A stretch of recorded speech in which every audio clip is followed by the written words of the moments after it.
buntag sa tanan, aniya kita sa iniusang panimbahon sa mga pastor din sa Central District, kauban sa kasimbahanan nato diyan sa Samal Island. Usa kini ka inisyatibo agig pagtubag tungod sa atong kasinatian nga pandemya nga gihimo sa COVID-19. Mag-usa kita sa pagsimba sa Ginoo kung asa man kamo nahimutang karon, uban kanamo sa pagdaig, pag-awit ug pagpamati sa pulong sa Ginoo samtang ato siyang simbahon. Itong paminawan ang pasiunang huni.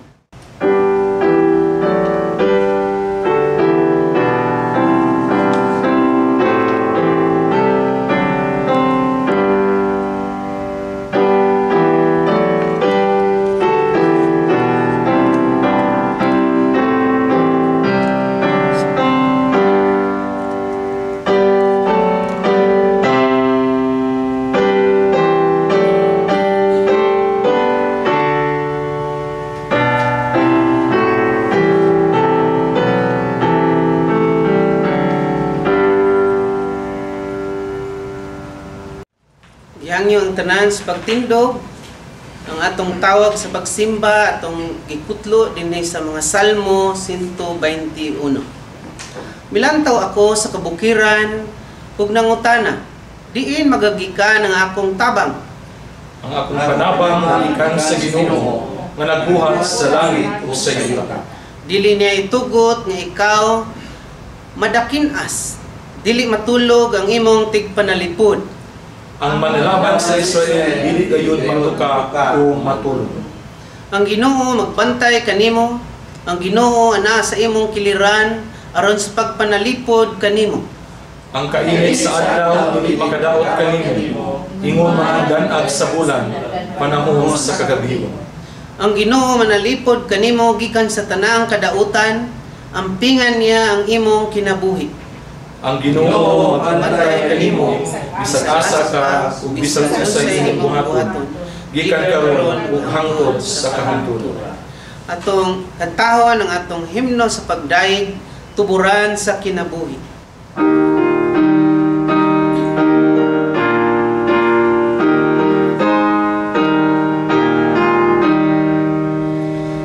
Tuburan sa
Amahan nga langitnon, tuburan sa panalangin, aniyang imong katawhan, Ginoo, nagakahiusa, dili sa usak kadapit, kundi nagkahiusa sa usa ka pagsimba, pagdaig, pag-alagad, hiniusa nga pagsimba diha kanimo sa espiritu ug kamatuoran. Hinaot o Dios nga kining adlaw mahimong mabulukon alang sa matag usa kung asa man kami karon nahimutang. Ikaw Ginoo magpakita nga ikaw ang Dios nga naa sa tanan. Magadawat kanamo, magalimpyo kanamo, magapasaylo kanamo ug magapadayon kanamo diha sa imong trono sa grasya. Panalangini Ginoo ang tanang bahin sa among pagsimba niining adlaw. Among kinigisalig sa ngalan ni Jesus nga among manluluwas. Amen. Atong pamatian karon pagbasa sa balaang kasulatan. Ang pagpamalandong sa pulong sa Dios gikutlo gikan sa Salmo kapitulo 46 bersikulo 1 ngadto sa 11. Ang Dios mao ang atong dalangpanan ug kusog. Andam siya kanunay sa pagtabang panahon sa kalisdanan. Busa dili kita mahadlok bisan matay ug ang yuta ug matumpag ang kabukiran ngadto sa kahiladman sa dagat. Bisan pag mudahunog ang dagat ug magpungasi ang mga balod ug ang kabungturan matay ug sa kagahog niini. May sapa nga ang tubig naghatag og kalipay sa syudad sa Dios, ang balaang puloy-anan sa labing halangdon. Ang Dios anaa magpuyo niining syudara ug dili gayod kini malumpag. Sa sayong kabuntagon muanha siya aron pagtabang niini. Nagkaguliyang ang kanasuran ug natay-og ang mga gingharian. Inigsinggit sa Dios matunaw ang kayutaan. Ang Ginoo nga labing makagagahom kauban nato, ang Dios ni Jacob mao ang atong dalangpanan. Ngari kamo tan-awa ang nahimo sa Ginoo. Tan-awa ang mga katingalahang butang nga iyang nahimo dinhi sa yuta. Gipahunong niya ang mga gubat sa tibuok kalibutan. Bali-bali niya ang mga pana, ingon man ang mga bangkaw, o gidauban ang mga taming.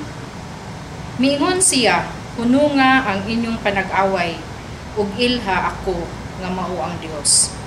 Ang labang pangulo sa kanasuran ug sa tibuok kalibutan. Ang Ginoo ang labing gamhanan, kauban nato. Ang Dios ni Jacob mao ang atong dalangpanan. Panalanginan kita sa Dios sa magapamalandong kita niini nga mga pulo.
Krishna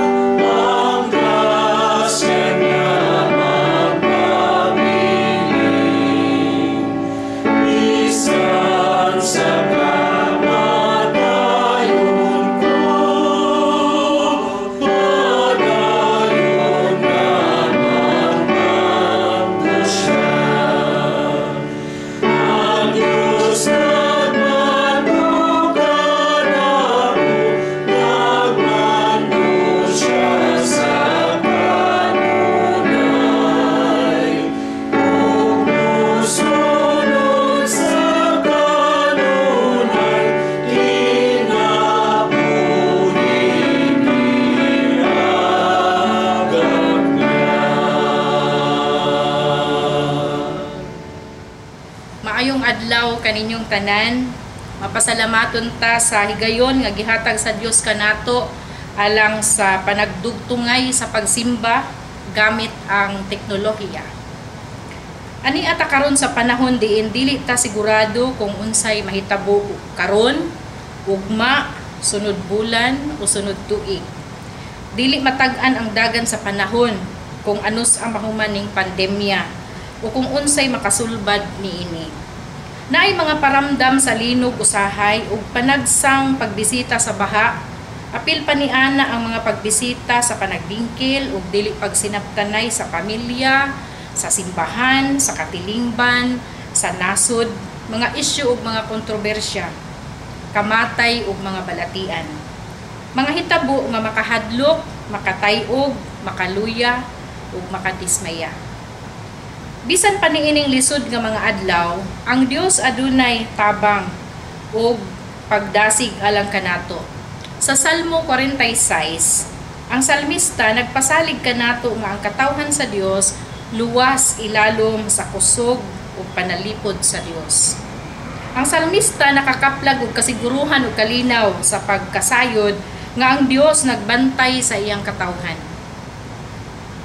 Kabaton kita og proteksyon gikan sa Ginoo matud pa sa Salmo 46. Pagkanindot palandungon nga ang proteksyon sa Ginoo nganhi kanato, anaa kanunay sa tanang panahon. Ang Dios andam kanunay nga atong dangpan.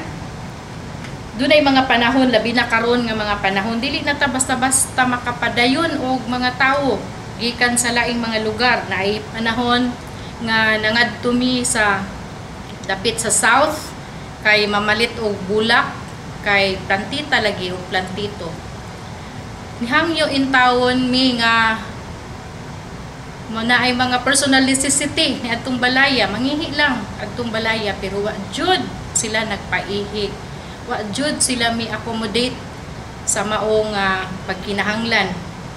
Apan tungod kay nagduda lagi sila nga basin unyag nagbitbit pud mig COVID, nagbitbit pud mig virus, no? So karong mga panahon na lisod ang kaning pulong pagdangop, no? Di ta kadangop sa usa ka panimalay alang sa usa ka panginahanglan. Apan dihay usa ka babayi nga dali diri mo sa among balay ana siya. So bisan pa di ay sa taliwala ni ana naagid gihapoy exemptional, no? Naay gihapoy exemption to the rule nga makapadayon bisan pagtaliwala sa mga pandemya o mga kahadlok. Gisulti dinhi nga ang Dios mao ang atong dalangpanan sa tanang panahon. Andam siya kanunay nga atong dangpan. Available siya kanunay kung anus kita mudangop kaniya sa pagpakitabang. Ang proteksyon sa Ginoo kasaligan matud pa sa Salmo 46:2 ngadto sa 3. Dili ta angay mahadlok kay ang Ginoo nagauban kanato kanunay sa tanang panahon sa atong kinabuhi. Bisan pagmatayog ang yuta, matumpag ang kabukiran ngadto sa kahiladman sa dagat, bisan pagmudahonog ang dagat ug magpungasi ang mga balod, ug ang kabungturan matayog sa kagahog niini. Ang salmista nagpasabot nga bisan pag sa atubangan sa tumang kadaot sa kalibutan, ang anak sa Dios adunay lig-on nga pagsalig sa katakos sa Dios pagluwas kaniya. Dili malikayan ang pagkahadlok kung maghuna-huna ta sa katapusan sa kalibutan, kaingon ta end of the world na bang kaha ni padulong naman siguro ni sa kanang katapusan sa kalibutan. Or mahadlok ta maghuna-huna sa COVID-19. O mahadlok ta maghuna-huna o kamatayon, mahadlok gani ta masakit kay mahadlok ta moadtog hospital karon nga mga panahon. Apan klaro kaayo ang Biblia nag-ingon, ang Dios mao ang atong dalangpanan ug kusog. Andam siya kanunay sa pagtabang panahon sa kalisdanan. Dili siya temporaryong dalangpanan. Siya mao ang atong dalangpanan sa tanang panahon. Matud pa ni Hudson Taylor, difficulties provide a platform on which the Lord can display His power. So kung atong sabton nga kining pandemya, usa sa mga platform nga gitugot sa Ginoo aron nga ikapadayag ang iyang gahom. Ug aron nga kitang iyang mga katawhan musalig, mututok o kaniya lamang gayon magasangpit. Diha sa Salmo 46:4 ngadto sa 5 nagingon ang salmista naghulagway sa hingpit nga kalinaw sa lungsod sa Dios.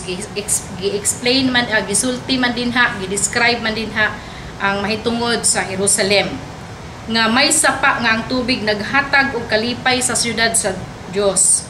Ang balaang puloy-anan sa labing halangdon. Kini walay katapusan, kini dili gayud malumpag. Daghang mga syudad nga dunay sapa nga nagadagayday ang katubigan nga maoy nagasangkap sa kinabuhi sa katawhan nga mahimong posible ang pagpanguma o panginabuhi. Ang Jerusalem walay sapa apan anaa sila'y Ginoo nga sama sa sapa nagasangkap sa mga panginahanglan sa katawhan. Samtang anaa ang presensya sa Dios sa katawhan, ang maong dapit dili gayud mabuntog. Apan sa dihang ang katawhan mitalikod sa Dios, ang Dios wala na nagpanalipod kanila ug nahimo silang mga binihag sa Babylonia. Busa nagahisgot nagatudlo kini kanato nga gikinahanglan nga magkinabuhi kanunay kita nga mahinangkon o acceptable diha sa atubangan sa Ginoo. Ang gahom sa Ginoo nagpadayag sa iyang gahom sa pagbantay, pag-atiman, pagsangkap ug pagluwas kanato gikan sa tanang matang sa katalagman. Ang Ginoo nga labing makagagahom kauban nato. Ang Dios ni Jacob mao ang atong dalampanan. Ug gidapit kita pagtan-aw sa mga kahibulungang mga butang nga gihimo sa Dios. Siya lamang ang makapahunong sa mga gubat, makabalik-balik sa mga pana ug bangkaw ug makadaob sa mga taming. Kay siya mao ang labing gamhanang Dios, ang prinsipe sa pakigdait ug sa iyang mando mutahod ang tanang katawhan. Busa miingon siya sa bersikulo 10, "Huno nga ang inyong panag-away ug ilha ako nga mao ang Dios." Familiar kaayo ni sa English nag-ingon, "Be still and know that I am God." Nga murag naghatag kanat pud nato lahi nga pagsabot nga kung nabalaka ta, kung nahadlok ta, kung naproblema ta, to just be still and know that He is God. Kining mao nga pulong sa Salmo 46:10, dili kini hangyo kundili mando kini nga angay natong tumanon. To be still and know that He is God. Ug kini nagapasabot nga muundang nata sa pagbuhat sa dinautan, pagbuhat sa pagkabahin-bahin, mga buhat sa pagbingkil-bingkil, panag-away, undang natag pakigbisog, pagsulbad sa mga butang nga wa tay katakos. Ug musalig nga siya maula gayud ang Dios. Ang bugtong makagagahom nga dunay katakos sa pagtabang kanato, paglig-on kanato, paghiusa kanato, pagluwas o pagprotektar kanato. Sama aning COVID, pagsugod ani daghan mga pamalandong nga mga pahimatngon nani sa Dios kanato aron makahinuklog ta sa atong mga sala ug mubalik na ta sa Ginoo diha sa pagkinabuhing matarong. Apan paglabay sa 2, 3, 4 ka bulan nanggawas na ang mga kontrobersya sa kadautan nga dala ni ining pandemya. Nagkaguliyang na ang mga tao sa isyu sa World Health Organization, sa PhilHealth, sa ubang mga leaders ug mga uban pang mga naikalambigitan ni ining maong pandemya. Hangtod dili tinud-anay ang atong pagkaamgo, ang atong pagsalig ug pagtuman sa mando ug kabubuton sa Dios ug ang pag-ila nga siya maong atong Dios. Dili gayud nato makabot ang atong gitinguha nga kalinaw ug sulbad ni ining atong kahimtang karon. Sa lamang gayud ang sulbad ni ini, ang Dios ug atong pagtugyan sa atong kaugalingon ngadto sa Ginoo nga siya'y magapamuhat og kahibulungang mga butang diha sa atong kinabuhi. Matud pa ni Henry Ward Beecher, affliction comes to the believer not to make him sad. Kaning mga affliction like kaning pandemya, mga problema, mga suliran, mga hagit sa kinabuhi, no?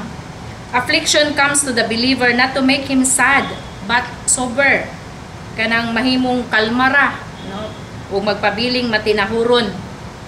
Not to make him sorry, but wise.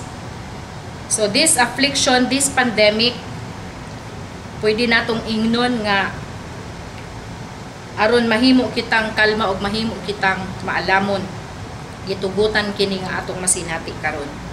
Even as the plow enriches the field so that the seed is multiplied 1,000-fold, so affliction should magnify our joy and increase our spiritual harvest.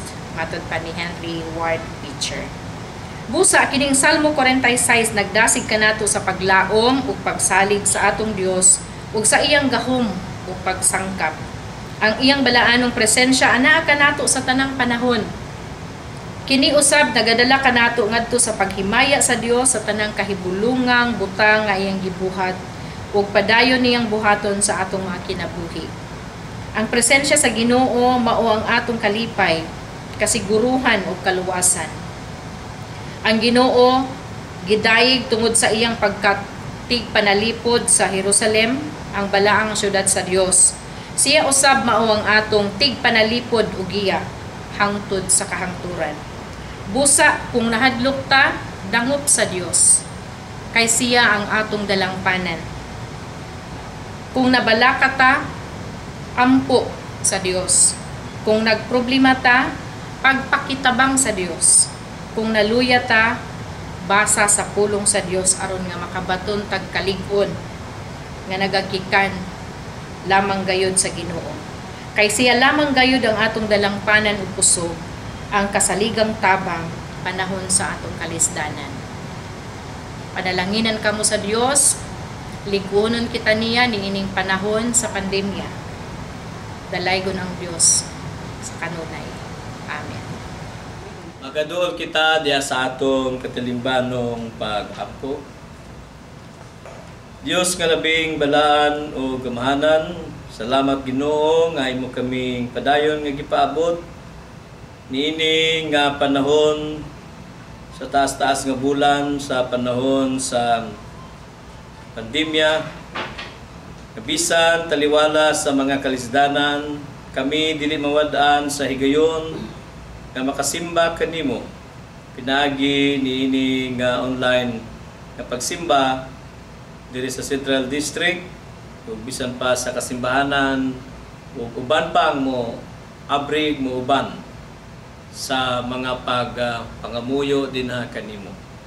Padayon kami Ginoo nagaampo labi na sa mga kapanguluhan sa kalalakian sa United Church of Christ in the Philippines, ingon sa pagduyog sa UCM nga sila Ginoo mangulo sa pagsimba sa tibuok Pilipinas nga kasimbahanan sa United Church. Nga ikaw, Lord, magapalig-on sa mga pagpangulo sa kalalakian. Niadtong mga kasimbahanan nga nagabalik na sa panagtigom, ug bisan pa mga kasimbahanan nga wala pa gayod, Ginoo itugot nga sila mag-usa sa pagsimba. Ikaw, Ginoo, magapa dasig sa mga pangulo aron magapadayon ang buluhaton og programa niini pinaagi sa ilang mga komunikasyon online o sa pagpagligunay sa usag-usa o ang tinguha sa pagpangulo diya sa buluhaton Ginoo sa kasimbahanan, pagtabang sa mga ministeryo taliwala sa pandemya nga among giatubang o ang pagdasig sa tanang mga amahan nga mangulo gayod sa pagsimba diya sa tagsa-tagsa nila kapanimalay. Ginoo, ikaw labing nasayod sa panginahanglan sa matag usa kanila. Niadtong mga nagmasakiton, niadtong nagmagulanon, niadtong anaa sa kawadon sa trabaho, o kahang uban Ginoo nagayod sa dakong problema tungod sa grabing epekto niining pandemya sa among nasod. Salamat Amahan, ikaw padayon nga maglihok diya sa ilang kinabuhi. Lord, ikaw among gisaligan nga magahatag sa imong pagmando kanamong tanan, kay ikaw among magtatabang. Amo sab gidala padayon Ginoo sa pagampo, tanan nga mga naa sa balatian, tanan nga naa sa kahimtang sa kalisod, ug naa sa ospital. Salamat sa imong padayon nga paghigap ug paglig-on kanila Ginoo. Ug ang mga kabataan diha sa ilang bag-ong pagtuon sa blended approach ug sa mga pagtuon sa ilang modular nga mga lessons Ginoo karon. Salamat sa pagdasig sa mga kabataan nga magtuon kauban sa ilang ginikanan aron padayon ang ilang pagkat-on bisan pa sa mga pamaagi nga sama niini. Panalangin ni Ginoo ang pagkapanguluhan ni DepEd Secretary Briones, labi na siya nga ingon nga imong anak sa kauban diha sa pagtuo nga malikon siya nga mangulo ban sa kalam o proteksyon gikan kanimo, mangulo sa tibuok Pilipinas Ginoo, sa gidaghanon nga milyones gayud nga ilang dalunon nga mga bata mga magtutudlo o uban pang mga katawhan nga naglambigit sa Department of Education. Ginoo, salamat sa imong kaayo, ang imong grasya o panalangin maabot niadtong tanan nga nagatanaw karon tuwa gawas sa nasod. Salamat Lord ang imong panalangin ug grasya manaa kanila sa ilang panimalay, sa ilang pagtrabaho ug malayo usab sila Ginoo sa tanang sakit ug katalagman aron mabati nila ang imong paguban ug ang imong grasya. Tanan Ginoo among gihalad gitugyan. Salamat nga ikaw nakadungog sa among pag-ampo ug nagahalad ikaw ug hatag ikaw sa tanan namong gikinahanglan. Diya kang Kristo Jesus among Ginoo manluluwas gihalad namo tanang mga pangamuyo. Amen.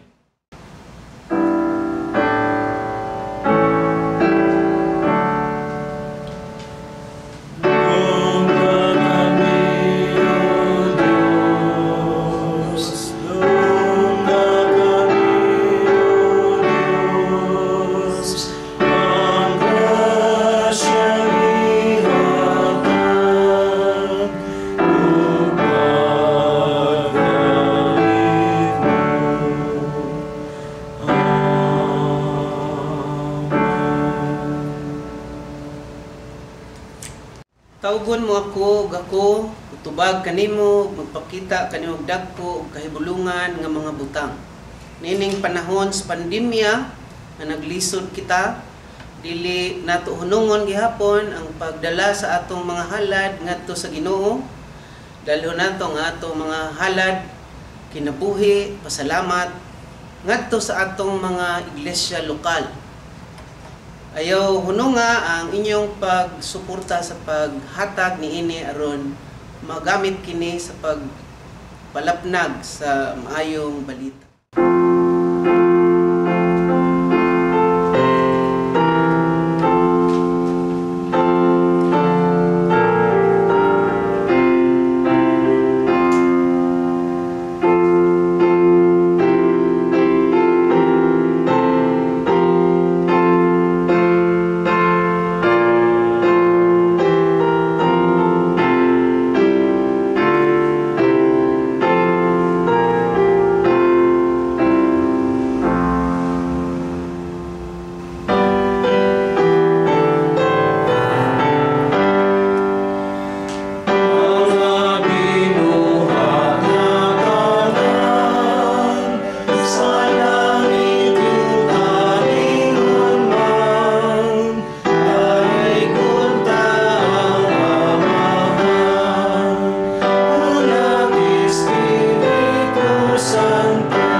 Diyos nga tuburan sa panalangin Ginoo bisan niining panahon sa kalisdanan, dili kami mohunong sa pagdala sa among mga halad, pasalamat diha kanimo. Dawaton mo ta kini ug magamit sa pagpadako sa imong gingharian dinhi sa yuta. Tubagang among panginahanglan adlaw-adlaw, ihatag kanamo ang among pagkaon nga gikinahanglan. Among kini gihalad, pasalamatan sa ngalan ni Jesus nga among manluluwas. Amen. Maigsuon ang atong hiniusang pagsimba, atong pasalamatan ang mga pastor nga kauban niini, Pastor Winsel, Pastor Jay, Pastor Melvin, Pastor Edith, ug naay kauban nato si Erika na putay guest diri sa ibabaw. Ug ang atong pag-ampo nga mudako kini, mudaghan pang mga pastor nga motabang sa pagtubag sa atong panimbahon nga lahi sa atong bag-ong normal. So ato kining padayonon, manindog ta atong awiton ang atong himnos pagtugyan, bantayan ka sa Dios.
Gamhanan ug mahigugmaon namo nga Dios, among dalangpanan ug kusog, among tabang panahon sa kalisdanan. Mapasalamaton kami kanimo o Dios sa imong kaayo ug pagkamatinumanon sa pagprotektar kanamo hilabgida ni aning panahon sa pandemya.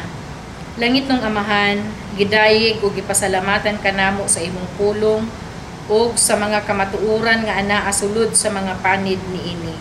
Salamat nga ikaw ang among kanunay kakalig-on ug dalangpanan, ug among walay pagkapakyas nga tigpanalipod ug tabang. Sangka pa kami o Dios nga mubarog nga malig-on ni ining mga adlaw nga puno sa hagit, ug dasiga kami sa pagsalig kanimo ug sa imong pulong. Bisan kung ang yuta matayog, ug bisan ang mga bukid igatambok sa taliwala sa dagat. Tudloi kami nga mosalig kanimo, ug dili dali mabalaka. Musangpit kanimo ug dili mahadlok kay tinuod ka o Dios sa imong mga saad sa pag-atiman, paghigugma, pagsangkap, pagprotektar ug pagluwas kanamo. Ug karon panalanginan ug bantayan kamo sa Ginoo, magmaluloy-on ug magmahinatagon siya kaninyo. Kahimutan kamo sa Ginoo ug hatagan ni kamo og kalinaw. Sa ngalan sa Amahan, sa Anak ug sa Espiritu Santo. Amen.